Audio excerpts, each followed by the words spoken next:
A man walks into a bar and sits down next to a police officer that is sitting at the bar drinking alone. The two men strike up a friendly conversation and become fast friends, buying each other drinks the entire night, playing pool, and just generally having a good time. As the night is winding down, the officer realizes that he is starting to get a little bit too inebriated, so he bids farewell to his new friend.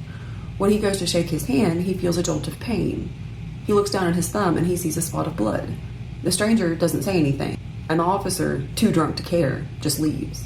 Several months later, the officer is experiencing strange cold-like symptoms that just won't seem to go away. He goes to the doctor, and as it turns out, he tests positive for HIV. He thinks back to that stranger at the bar. Now, while this story is just an urban legend, it is actually based off of real events. In 1998, Richard Schmidt, a physician in Lafayette, Louisiana, was convicted of attempted second-degree murder after injecting a former lover with AIDS and hepatitis C tainted blood, claiming to be giving her a vitamin shot.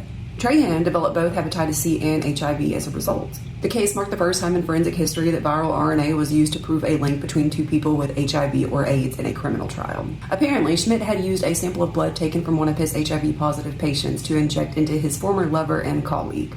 After having her ex-husband and her previous partners get tested, and all of them testing negative for HIV, she thought back to that late-night vitamin shot that Dr. Schmidt had given her. Now, HIV is a fairly fragile RNA virus and only lasts for a few hours outside of the body. And as it turns out, Schmidt had actually taken blood from one of his HIV-positive patients that night for laboratory testing, but the blood was never sent to said laboratory. Now, while HIV is obviously not the death sentence that it once was, it is still something that you carry for the rest of your life. And to be compromised like that as a form of revenge, well, maybe don't take late-night vitamin injections from an ex-lover.